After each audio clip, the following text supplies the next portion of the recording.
Here at PCN, we have a great new segment called Treasury Notes. It's all things finance, and to co-host the Treasury Notes section with me is the Plymouth County Treasurer, Tom O'Brien. Welcome, Tom. Julie, thanks for having me, and I'm looking forward to the new segment, Treasury Notes. We're looking forward to having you because we have not done a financial segment here on PCN yet, and there's a million topics that we can go to in the future. But to start today's episode, let's talk a little bit about your background and what brought you here today. What's your background in finance? Well, I think we have to go a little before that, if that's okay. Some of your viewers may remember me as a state representative for the 12th Plymouth District. I served as a state representative from 1996 to 2006, 10 great years where we were able to do a lot of things in our communities. I don't envy my former colleagues that are still in the House and the Senate. It's a very difficult job. They don't have a lot of easy decisions. Money is very tight, so this segment will be touching on that a little bit, about state resources and federal resources. But after doing that for 10 years, one of the things I did was get my financial certifications because I've always had an interest in finance. It fascinates me, and I think it fascinates a lot of people, and hopefully we can demystify that a little bit. Is this like a certified financial planner? No. Okay. What I did was I went out and got my Series 63 and my Series 6 so I could serve as an advisor, and what I did was I advised high net worth individuals on their finances. Fortunately for me, I did that during the heyday of the marketplace. Right. So everyone did well. Everyone did very well. Yeah. And this position opened up in 2006. My predecessor, Treasurer John McClellan, had retired, and I saw this as an opportunity to use my educational background, my legislative background, and my financial background to take over as the Plymouth County Treasurer. I've been reelected twice, and I certainly thank the voters for returning me to this seat. It's fascinating. We've had a Plymouth County Treasurer since 1685. Wow. And during that time period, I am only the 22nd Plymouth County Treasurer. Wow. That's amazing. So I serve as the treasurer for Plymouth County and a few other things as well. Okay, so a lot of people are confused as to what a county government is all about. What does the county treasurer do? What are you responsible for? I think the easiest way to understand it, Julie, is that I am the chief financial officer for the county. Okay. I manage the budget, I manage the finances, I manage the investments of the county. Plymouth County, in terms of its budget, is relatively small, but we have so many other different areas, and the total financial resources under my management are in the billions of dollars. So there's a big responsibility in this job, most of it on the Retirement Association, and we can talk about that in a bit if you like. So let me just so people understand. So the Plymouth County, the money that you have, the people's money that you're dealing with, are the municipal employees. So the money that we deal with in Plymouth County, and I think you're thinking of the pension, so that's on the retirement that's different. side. Okay. So on the county side, we deal with the resources to operate the county budget. County, think of it as a regional level of government. Okay. So it's in between the towns and the states. All right. Plymouth County is 27 communities here in Plymouth County, running from east to west, from Plymouth to Brockton, north to south, from Hull down to Mattapoisett. Okay. And so those communities in that area. Each of the communities pay an assessment to the county to operate regional services. Which are, for example? So the one that we're proudest about, we're going to put into the next budget, we're hiring an entomologist. An entomologist is an insect specialist. Yeah, bug guy. Yes. Or girl. Tick-borne illness, incident rates of tick-borne illness in Plymouth County are increasing dramatically and rapidly. Right. We all have somebody or know somebody that may have suffered from Lyme disease.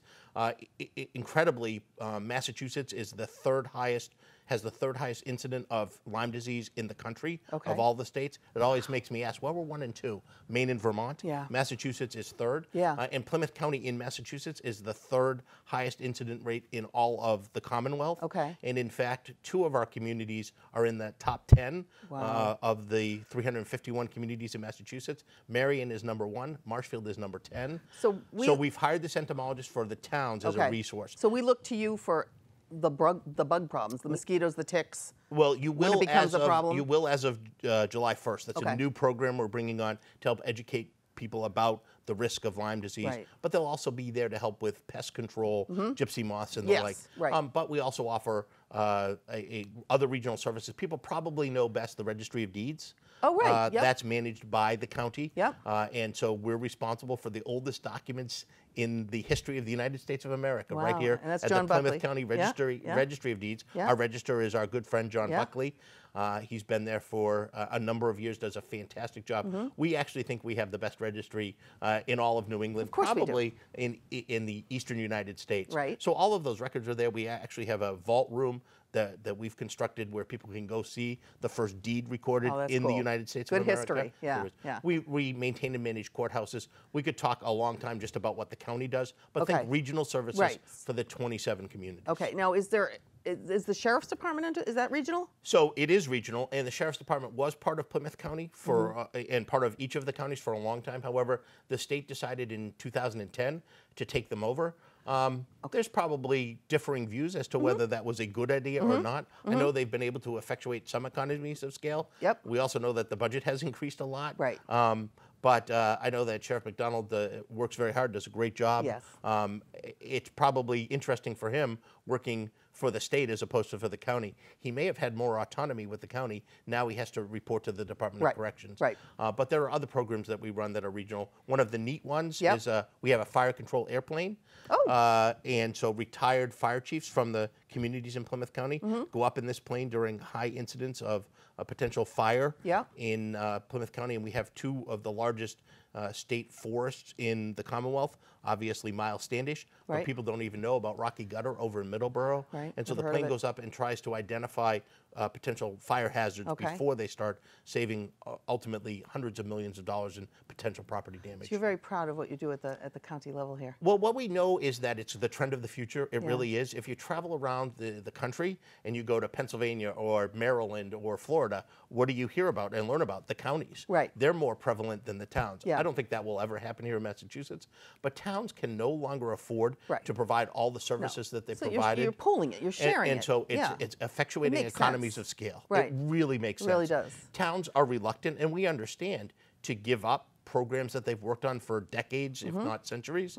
However, it really becomes cost efficient to work with your neighbor. And if the county can be a resource to do that, it wouldn't make sense for every town to hire an entomologist. Right, It wouldn't make sense for every town to have a fire control airplane. But you can do it for the 27 towns. But if we can do it for the 27 towns. Another program we're working on is a dredge. We just purchased a long arm excavator to help communities with some of the dredging And needs. a lot of communities need dredging, and it's exorbitantly expensive to do it community by community. It is, and so while we probably can't do the whole project, what we can do is reduce the cost for providing equipment they couldn't get elsewhere. So it really makes a lot of sense, and I think you're just going to see it grow and grow, and we've seen that over the last couple of years at Plymouth County. Okay, so we're almost out of time, unfortunately. Going forward, as we move ahead with you in future episodes, we'll talk about all the different pools of money that you manage for the Plymouth County area as the treasurer. We also want to talk about things that affect individuals, like mortgage rates, oil prices, retirement funds, health insurance. Any last comments on the types of things that you'll bring to us over the next months and years? Well, I think you hit on some of the high points.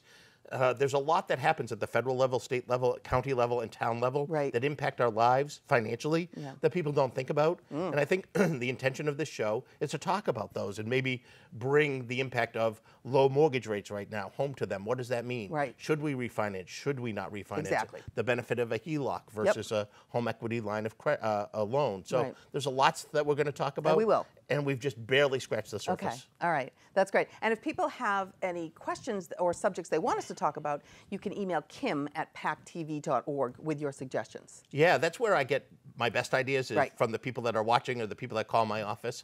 And so if they don't want to call Kim, they could call me, and we'll be happy to see what people want to hear about. Great, excellent. Thank you so much. This went too quickly, and we'll see you again very soon. Fantastic. Thanks for having me. Thank you.